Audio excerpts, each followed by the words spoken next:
Thank you all. Thank you. Well, good morning, everyone. So I've got a prepared speech, and then I got some thoughts, and I'll mix them in this morning. I want to thank Kay and the entire leadership team at Heritage for having me here this morning. We were talking backstage about the gala tonight, and I reminded them that I'd been to the gala a number of times when I was a member of Congress.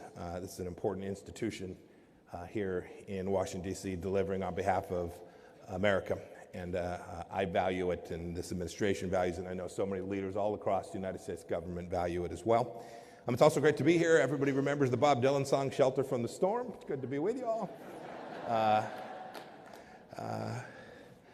And I know there are a bunch of friends here, too, people that I've known an awfully long time who are here with us this morning, too. I want to thank you all for supporting this really important institution. Heritage has indeed schooled many generations of free market believers and free societies. I was a trustee on a think tank back in Kansas called the Kansas Public Policy Institute. We would read Heritage reports all the time to try to make sure we were getting it right and trying to get it right for the state of Kansas in the same way you all here are doing that for Washington. The last time I had the privilege to speak in front of a Heritage audience was in May of last year. I'd been the Secretary of State for a number of days.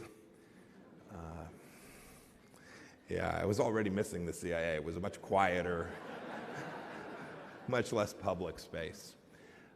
Look, we had just pulled out of the Iran nuclear deal. I'd laid out 12 conditions, including that Iran end its ballistic missile program, release U.S. hostages, stop financing terrorism, radical stuff. Crazy. Stop taking hostages and shooting people in Europe, The Washington Post ran a headline that said, Mike Pompeo gives a silly speech on Iran. The New York Times similarly reported, quote, in a hardline speech, Pompeo criticizes Iran's behavior. That was actually partly true. I was criticizing their behavior. There's much more hardline, and you've seen that. Now, compare that to the headline from the Heritage Org that ran the same day, which says, quote, Pompeo stands up for the Iranian people in a major speech. And in fact, if you go back and look at the remarks, that's what I was attempting to do. And indeed, I say that sets the tone for what I want to talk about today. We were standing up there for the Iranian people. Thank you for getting it right. Thank you for helping me tell the story that sometimes doesn't get told in other places. That was my first speech, my first major speech as the Secretary of State. And as I said, that central idea, that animating principle that we laid out there about doing our best to help the Iranian people be successful, I think has set the stage for the work that I've done what is now in this last year and a half. It also set the stage for the way that we've tried to conduct foreign policy. I've continued to deliver tough messages that recognize a set of basic facts about the way the world is, because we can't achieve good policy unless we recognize the reality of what's going on the ground. It's what Vice President Pence did last week when he and I traveled to Ankara, and I'm sure we'll talk about the situation there when I sit down with Kim. As with Iran, you've probably heard one version of that story, but the story that didn't get told begins with the truth that our administration inherited a mess in Syria. The previous administration had allowed the caliphate to take root not only in Syria, but in western Iraq, approaching the outward parts of Erbil.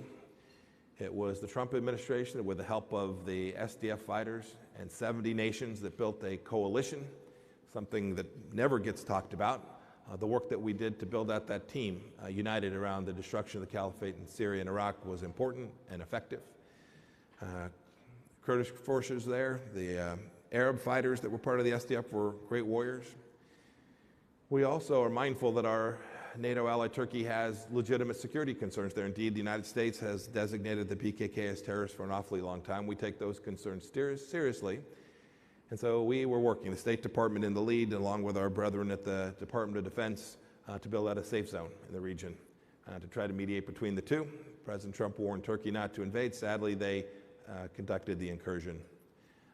And when President Erdogan went ahead, he sent a diplomatic team to try and avert disaster. You'll see here in just a few hours the 120-hour window will arrive. I'll talk more about the status, but some progress has certainly been made. The truth was that it was not in Turkey's interest as a NATO ally to continue with that incursion. The truth was that our invasion set back our shared fight against ISIS. We think now we're in a better place. The truth was that President Trump was prepared to cause and raise costs for Turkey in the event that they continued their incursion. So the President used America's economic might, our economic power, to avoid a kinetic conflict with a NATO ally. And as President Trump tweeted that very day, there needed to be some tough love in order to get it done.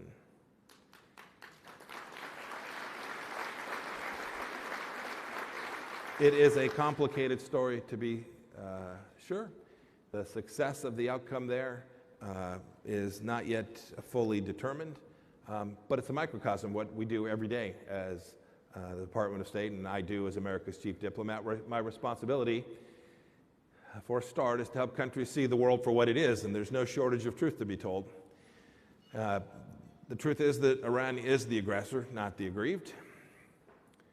The truth is that China is a strategic competitor at best that uses coercion and corruption as its tools of statecraft.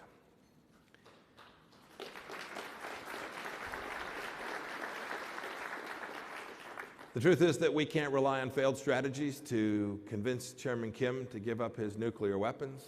There's still much work to be done. And the truth is that we won't achieve peace and reconciliation in Afghanistan without every party at the table. The truth is, too, that restoring democracy in Venezuela is in our hemisphere's interest, and we should expend considerable effort to achieve that.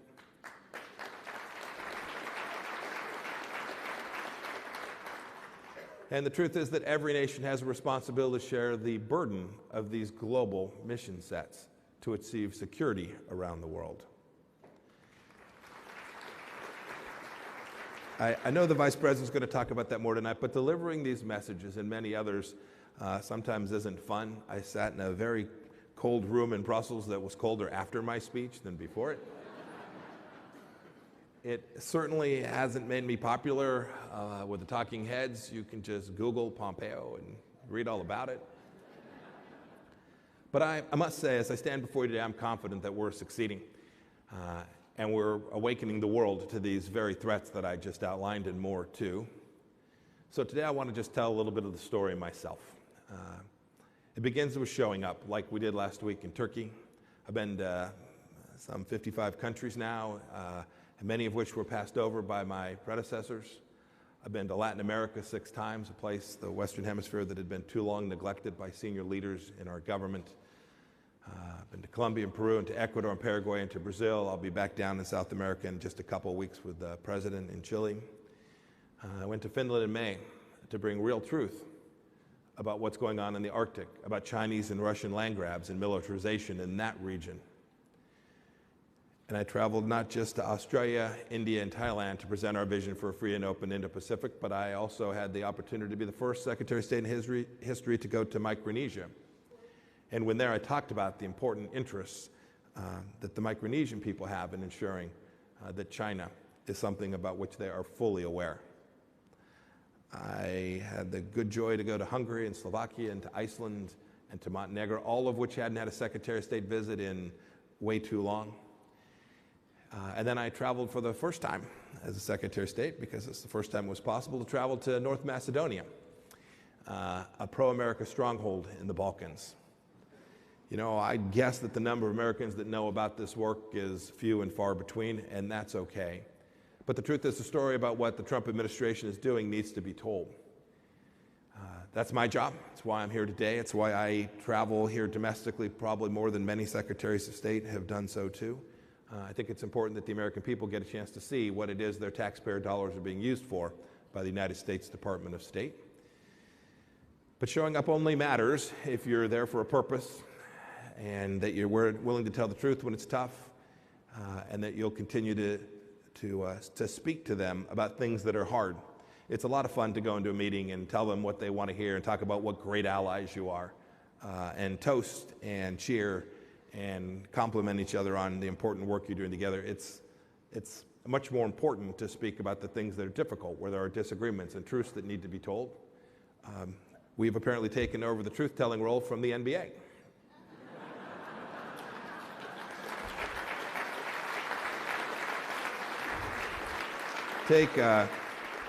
If you go back and look too, I knew when I was 7 years old I was going to be in that league, and it's just too bad. You know, take Iran as a good example. I referenced this at the beginning. Ever since I gave that silly speech, the conversation's turned. Hundreds of private companies are on board with our sanctions. There was this threat that European companies would stay in Europe. I was told so many times, boy, American sanctions alone won't work. You should ask the Ayatollah if that statement is true. And after the regime bombed Saudi oil facilities, Britain, France, Germany, the E3 released a statement. They said that they believed it was clear, quote, clear to us that Iran bears responsibility for this attack and that the time has come for Iran to accept negotiation on a long-term framework for its nuclear program. That is a very different position than they were in before American diplomacy began to put pressure on the Islamic Republic of Iran and its corrupt, kleptocratic regime.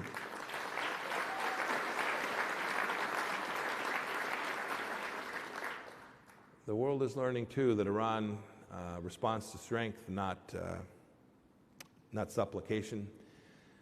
Iran is only one chapter 2 in the story. Look at the way President Trump has changed the global conversation on China. Or consider the numerous instances of American principles returning to multilateral bodies, thanks in large to bold strategies of this administration. We put together an enormous coalition. I'm incredibly proud of the Foreign Service officers of the State Department. Put together a coalition, I'll call it the Lima Group, dedicating themselves to restoring democracy to Venezuela. 50-plus countries now recognize Juan Guaido as the duly elected leader of the Venezuelan people. This was good, solid diplomatic work, hard fought, and done with the elan of the American State Department. We convinced ASEAN to declare its support for sovereignty and a rules-based order in the Indo-Pacific as well. We've reconvened the Quad, the security talks between Japan, Australia, India, and the United States that had been dormant for 9 years. This will prove very important in the efforts ahead, ensuring that China retains only its proper place in the world. And I'm very proud, too, we hosted more than 100 nations for the Ministerial to Advance Religious Freedom, the largest human rights conference ever held at the State Department, ever. We've done it for 2 years running.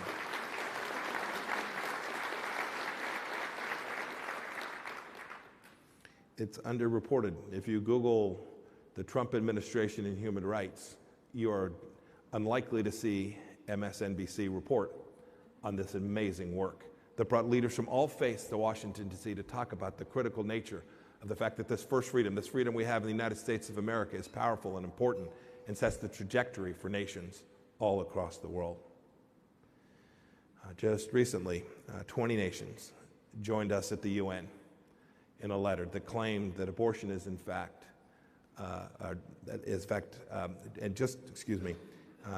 rejecting the claim that abortion is a human right. This is not to say it has been without cost, that we've awakened every sleeping mind or snuffed out every fake news story, far from it. And based on the news coverage that when I talk to folks back in Kansas where our friends are, our family is, our churches, when I talk to them, I don't fault them. Sometimes they don't have the story right. Sometimes they'll not see that America is in fact a force for good around the world. Our job is to make sure we tell that story. And when I say our, I mean mine and yours. Here's the other story. A few weeks ago, I had the opportunity to visit my ancestral home in a little town called Pacentro in Abruzzo. I know most of you are from there. There are about 1,000 people in Pacentro, and there were 1,050 people on the street. It was really a great experience, personally, to go back to where my grandfather was from. My dad never had the chance to get there. But I was walking these cobblestone streets, and there were kids waving American flags. I'm not going to read the text here. It's not politically correct, but there were people that had been on the planet for a while grabbing my hands, local officials, eager to welcome me. They wanted America to be present and to help them, and they knew we were a force for good. this was incredibly representative of what I see every day as I travel the world. All around the world, people are happy to see the American Secretary of State. They want to know that America's there. They want us to forcefully advocate for the things they know that they believe in or know that they ought to, and their government ought to believe in. And I believe firmly that because we're doing this hard work of diplomacy, many of our friends and partners are beginning to see the world with new eyes. For now, that's the story. I'm confident that our record backs it up and that history will reflect that as well. I wish you all the best of luck. Thank you all for being here with me today, and I look forward to taking some questions. May God bless the heritage, and God bless the United States of America.